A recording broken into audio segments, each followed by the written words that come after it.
Hey friends, so we're gonna walk up here and check out the garden. It rained, I think last night and this morning. Definitely this morning it rained quite a bit because it delayed John going to work. So we're gonna walk out here and just look at the garden. I was in there drinking my coffee and decided I needed to get up and get moving. I was like, you need to go water the garden. And then I remembered that the Lord did the work for me this morning and I don't have to do that. So we're gonna walk up here and just look at it. And then I think I'm gonna can some peaches. We went to the little local farm store down from us a few days ago, and Wendy wanted some peaches, and they had, you got a basket of them for $14, or you could buy a whole box for $25. And the whole box has at least 3 baskets in it. That's just my guess. So we decided just to get a whole box of them, and we've been eating through those really well. Like we just said that, you know, if they didn't get eat, we would freeze them or I would can them or whatever. But I really want to can some, so we're gonna go ahead and do that. Forgot my shirt out here yesterday. So I really want to do that. We're gonna do that. The super hot is taking a break from us for a while. It's supposed to be like 83 degrees today, and yesterday it was like almost 100 degrees. So it's gonna be a very big difference for us, but a very welcome difference. So we're gonna can some peaches, and I figured we would share that with you. I enjoy sharing that stuff, and I know that you all enjoy sharing it. I mean, you enjoy seeing it, so we're gonna do that. But I got a few things I gotta work on up here. The black stuff that I put out. Yeah, I don't like walking in the garden when it's wet. We still haven't trellised these up. I need to do that. I need to get John to help me do that. But I bought the stakes to put this down, and John hates them. He was not a fan. Like, he didn't tell me not to use them, but I could tell he didn't want me to use them. So I decided not to use them. Eventually the plants will hold it down, but for now we're using just random stuff to hold it down. I gotta fix this, but I need both hands. This is a watermelon, and then this is a watermelon, and I'm just gonna run them together right here. And then this is our pumpkins, and we've got a few that didn't come up, so I planted some more. They'll be a little bit later, but that's fine. You know, everything's late around here. But I run the pumpkins in the middle here and just like try to control it as good as I can and let it zigzag back and forth and whatnot as needed, so that the pumpkins stay here. Last year we just let the pumpkins go and they grew everywhere, and then we couldn't mow or weed eat around it, and it really irritated me. And I didn't want to do that this year, so hopefully we don't do that.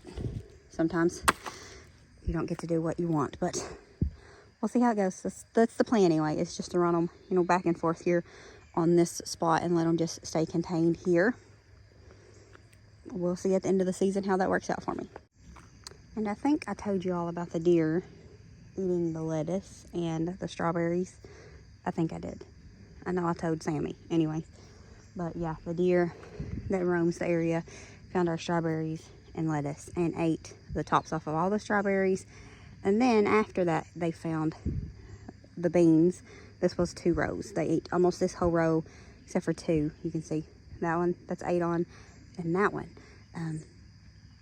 That was only 2 that was left in this row. So I went ahead and just pulled them up and put them over here.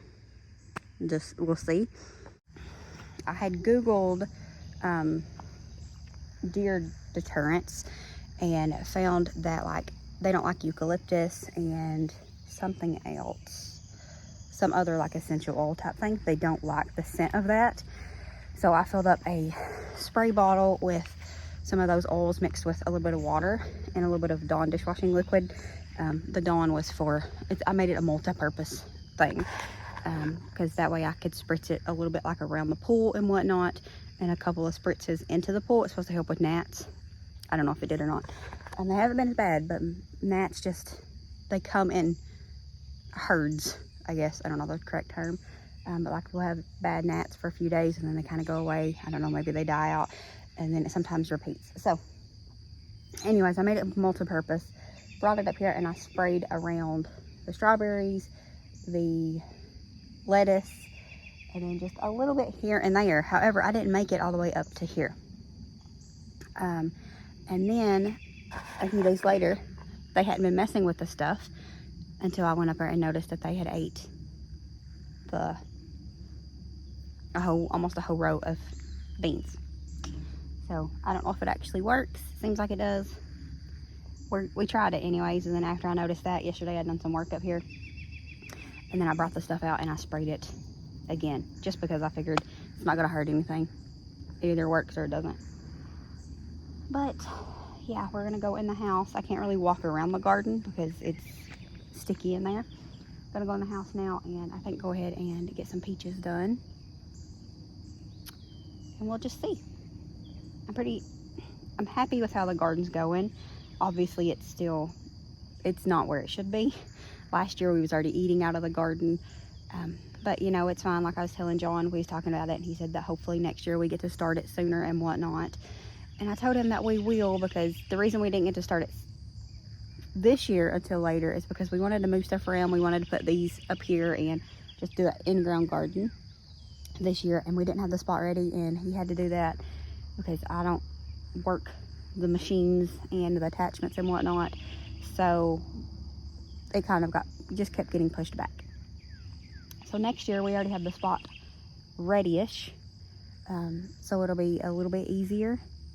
And if I have to next year, I'll just come out here and just put it in the ground. Will be good enough. So yeah, next year we'll start earlier, but it is what it is. We're just supporting local right now, so it's a win either way, I guess.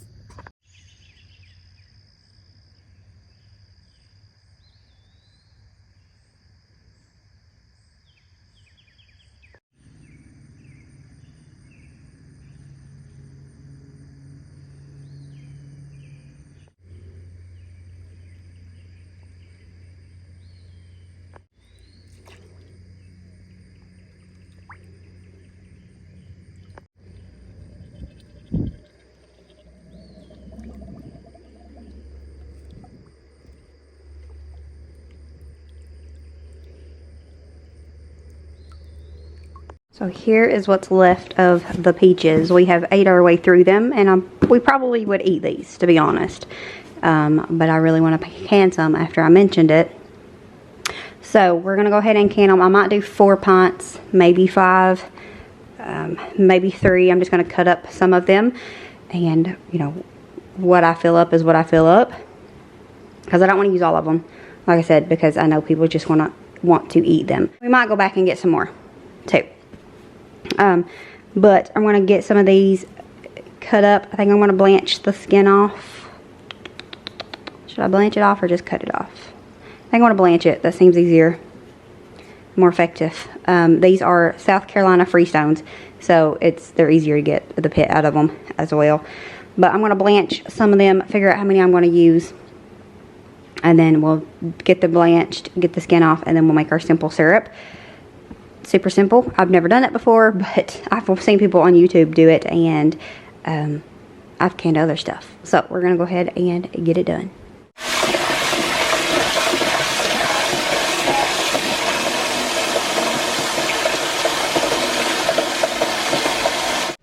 A quick Google search told me that 3 peaches equaled a pint, and I done a few extra just in case, and I'm pretty sure it was pretty accurate, because I had to get more jars. You'll see that I had to get a couple more jars. But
This is one reason I just thought about peeling them, is I knew it would be, I could cut them and then peel them, and I knew that would be kind of cleaner, so to speak. So that was one thing, but we're just gonna make it work.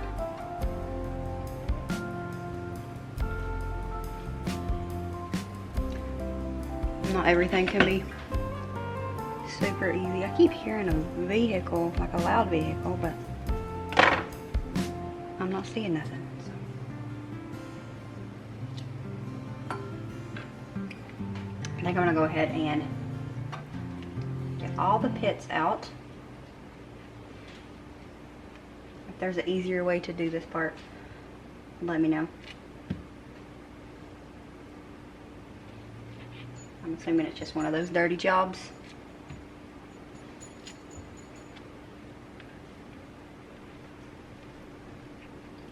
I thought about, you see back there on the Alexa, I thought about making some peach simple syrup too, and John's been wanting some homemade sweet tea, and I thought I could do a peach homemade tea and surprise him with it, so we might do that too. We'll see how optimistic we're feeling after we get all this done.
And I did go ahead and make some of the simple syrup. Now, I didn't follow the recipe exactly like I found because I made way too much syrup for canning the peaches, and I didn't want this to go to waste. So what I did is I just took it and what I had left of it and added extra sugar, and then took some peaches and cut them up into pieces, brought it all to a boil, and then I just stuck it in the blender, and then I just processed it just the same as I would canned peaches. One of them I just put straight into the refrigerator because, well, I didn't put it in the refrigerator. I kept it out because I knew I was going to be using it in the peach tea. What was left of it after I made the tea, I put into the refrigerator. But I was winging it. I don't recommend you wing it. This is not telling me telling you to wing it. Definitely not.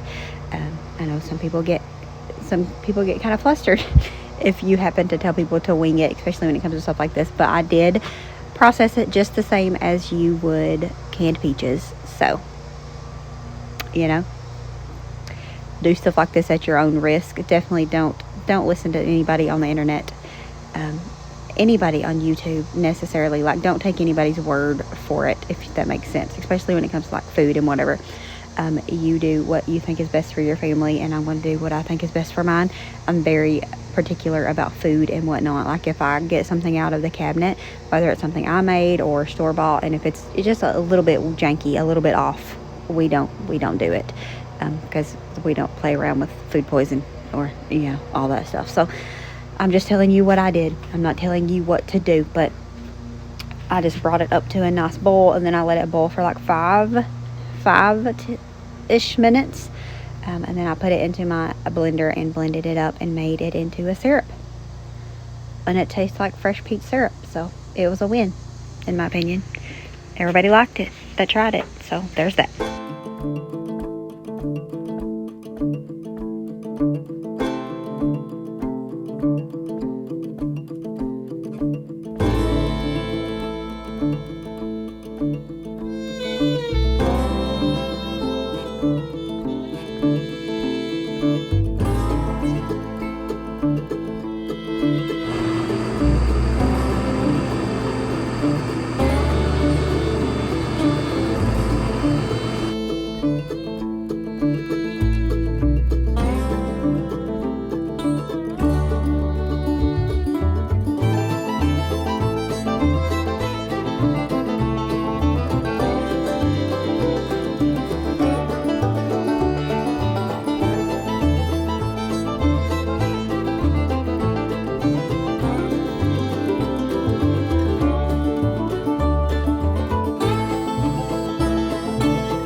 A hack for making tea, not necessarily a hack, I don't guess, maybe it is, I don't know, is I put 2 of the big tea bags in the bottom of my coffee maker, and then I just fill it with water. I think I put like 10 cups or whatever, and then I just let it sit and brew itself for just a little while. It doesn't matter, sometimes I do it until it's completely cool, and it tastes just the same, and I don't have to worry about boiling it and whatnot. It's a set it and forget it kind of thing, almost.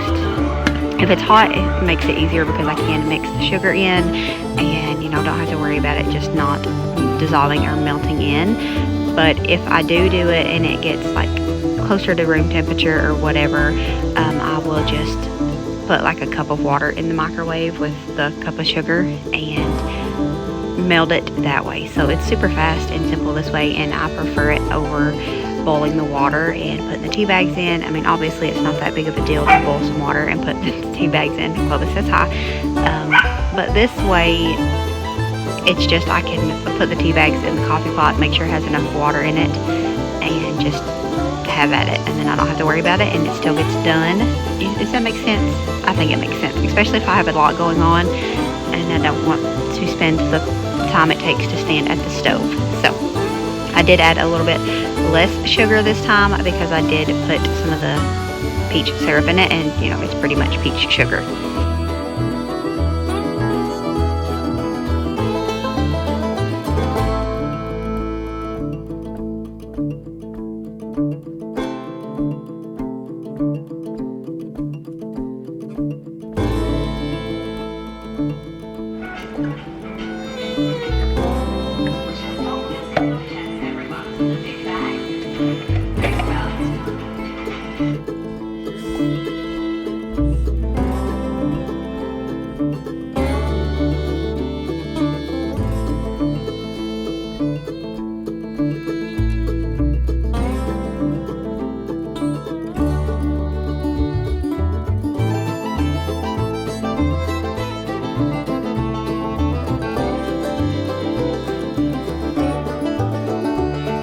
Alright guys, and that's going to be it for this video. Thank you so much for hanging out with us. We love y'all. We appreciate you.